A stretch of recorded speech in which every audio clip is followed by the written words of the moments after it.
नमस्कार दोस्तों, स्वतंत्र विचारधारा से मैं हूं राहुल दोहन आपका स्वागत करता हूं। आज की वीडियो में दोस्तों मैं आपसे बात करने वाला हूं गाय के विषय में। दोस्तों आप सोच रहे होंगे कि गाय के बारे में तो आप सब जानते ही हैं और बहुत से वीडियो आपको यूट्यूब पे मिल जाते हैं, फिर मैं आपको नया क्या बताऊंगा। तो मेरा यकीन मानो दोस्तों, मैं जो आपको बताने वाला हूँ पहले आपको किसी ने नहीं बताया होगा और मैं किसी भी टॉपिक पर ऐसे पे नहीं बात करूंगा जो पहले आपको बताया जा चुके हैं। आगे बढ़ने से पहले आपको याद दिला दूं दोस्तों कि अगर आपने मेरा चैनल सब्सक्राइब नहीं किया है तो जरूर कर लें और बेल आइकन को जरूर दबा दें। इससे आपको मेरे आने वाले वीडियोस को नोटिफिकेशन मिलते रहेंगे। Preview.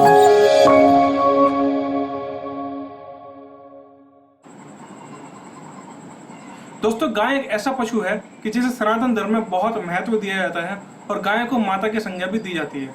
दोस्तों हमारे देश में एक समुदाय विशेष द्वारा गाय की बहुत बड़े स्तर पर कत्ल किया जा रहा है और आज के समय गाय की प्रजाति को बचाने के लिए हमें लड़ना पड़ रहा है। दोस्तों गाय को बचाने के लिए कई संगठन भी काम कर रहे हैं और पूरे देश में गाय बचाने के लिए गौशालाएं चलाई जा रही हैं। लेकिन दोस्तों देश की ज़्यादातर गौशालाएं दान पर चल रही हैं और आज की वीडियो में मैं आपको यही बताने वाला हूं कि क्यों आखिर गौशालाएं दान पर चलती हैं, क्यों गाय से व्यवसाय करना इस देश में इतना मुश्किल हो गया है। आज जहाँ गाय को माता कहा जाता है फिर भी ये गाय माता सड़कों पर घूमने के लिए मजबूर है और भूखी प्यासी मर जाती है। दोस्तों आज जो गाय की हालत है उसके जिम्मेदार हम खुद हैं। लोग समझते हैं कि उन्हें गाय के बारे में सब कुछ पता है, पर मेरा यकीन मानो दोस्तों कि आपको गाय के बारे में शायद 1% भी ना पता हो। सबको वो सस्ते से सस्ते में सब कुछ चाहिए, फिर चाहे जहर ही क्यों ना खाना पड़े, बस स्वाद अच्छा होना चाहिए। और गाय की दूध की मात्रा कम होने की वजह से गाय का खर्चा निकालने के लिए दूध की कीमत ज़्यादा हो जाती है, जिसे सबके लिए ले पाना भी संभव नहीं हो पाता है।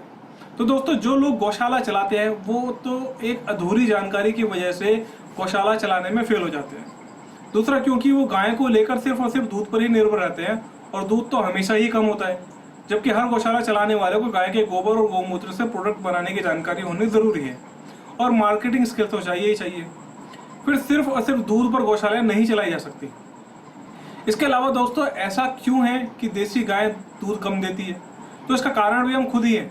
आज से 100 साल पहले गाय कितना दूध देती थी ये कोई नहीं जानता, पर आज ब्राजील में हिंदुस्तान से गई गाय 50 से 56 लीटर दूध दे रही है। जब वो ब्राजील गई थी तब वो उतना ही दूध देती थी जितना आज देती है। लेकिन ऐसा क्या हुआ जो ब्राजील में जाकर 10-12 लीटर दूध देने वाली गाय समय के साथ 55-56 लीटर दूध देने लगी? तो दोस्तों इसके पीछे बहुत ही सीधा सा कारण है ब्रीडिंग।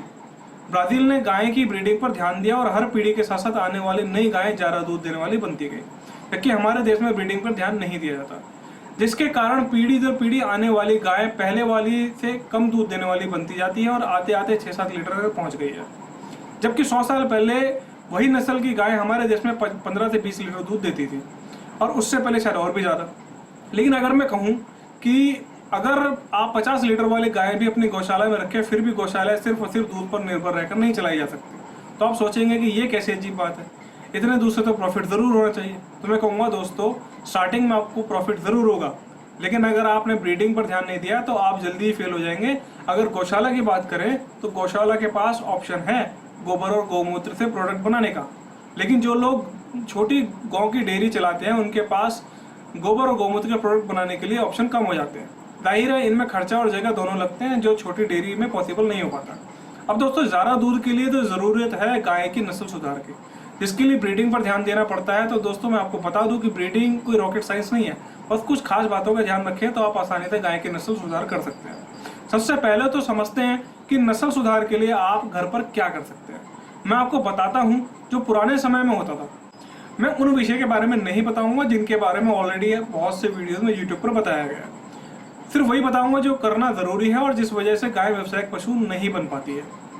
दोस्तों जब कोई गाय किसी बछड़े या बच्चे को जन्म देती है तो पहले महीने सारा दूध बच्चे का होता है, उसके बाद दूसरे महीने में 3 थनों का दूध बच्चे का होता है, तीसरे महीने में 2 थनों का दूध होता है और उसके बाद जब तक बच्चा दूध ना छोड़े तब तक कम से कम 1 थन का दूध तो बच्चे का होता है। इससे बच्चा पूरी तरह से पोषित होता है और पूर्ण विकसित हो जाता है, जिसके कारण नस्ल अच्छी और बलवान हो जाती है और पीढ़ी दर पीढ़ी नस्ल सुधरती जाती है।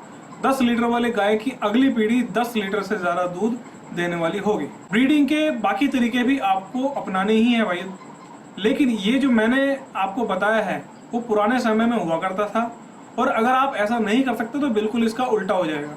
50 लीटर वाली गाय की एक पीढ़ी एक दिन वापस 10 लीटर वाली पर ही आ जाएगी। अब गाय तो दोस्तों अपने एक लैक्टेशन पीरियड में सिर्फ 9 या 10 महीने ही दूध देती है, ऐसे में अगर 3 महीने लगभग सारा दूध अगर बच्चा पी लेगा तो डेयरी या गौशाला कैसे चलेगी? उसे तो रोज दूध निकालना है और रोज बेचना है, तभी खर्चा निकलेगा। और इसी कारण से वो बच्चे को पूरा दूध नहीं दे पाते और नस्लें कमजोर हो जाती है। शास्त्रों में बताई गई इस बात के अनुसार अगर आप गाय से बहुत कम मात्रा में ही दूध ले सकते हैं। इसके साथ ही शास्त्रों में गाय और गाय का दूध बेचना भी मना होता है। इसलिए गाय केवल निजी पालन और दान धर्म के लिए ही है, ना कि व्यवसाय के लिए। इसके अलावा दोस्तों, पुराने समय में गाय के लिए गोचर भूमि, जिस पर गाय घूमकर खुद अपना पसंद से खाना खाती थी, जिससे वो खुश रहती थी और ज़्यादा अच्छी गुणवत्ता वाला दूध मिलता था। लेकिन आज गौशाला के बाद गोचर भूमि होना भी संभव नहीं है। गोचर भूमि अपनी खेती होने के कारण गाय निःशुल्क पेट भर खाती है, तो गौशाला या डेयरी में ये संभव नहीं है और दूध की गुणवत्ता बढ़ाने के लिए खर्चा करना पड़ता है, जिससे दूध और महंगा हो जाता है, जो पहले निःशुल्क हो जाया करता था। इसलिए बिना पूरी जानकारी की अच्छी संपत्ति के बिना गौशाला ना चलाएं। हर घर में गाय होना ही गाय को बचाने का एकमात्र विकल्प है। व्यवसाय गाय बचाने का एकमात्र छद्म विकल्प है, जिसका होना ना होना एक बराबर ही है। तो दोस्तों, गाय के इतने सारे फायदे होते हुए भी क्यों गाय व्यावसायिक पशु नहीं है, ये आप समझ ही गए होंगे। इसलिए गाय और भैंस की रेस में कम गुणवत्ता वाली भैंस जीत जाती है। दोस्तों, पुराने वक्त में बहुत ज़्यादा लोग जो थे गाय पाला करते थे, बहुत बड़ी संख्या में गाय पालते थे, सैकड़ों हजारों में गाय पाला करते थे।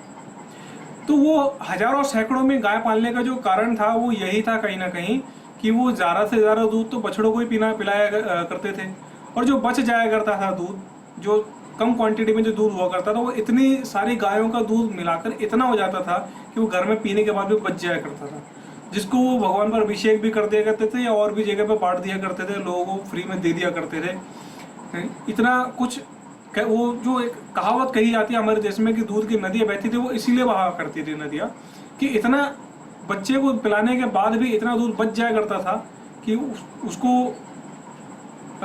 अभिषेक में बहा दिया या लोगों को फ्री में दे दिया, जो आज के वक्त में पॉसिबल नहीं है। क्यों? क्योंकि गोचर भूमि थी उस समय में, आज के वक्त में गोचर भूमि नहीं बची है।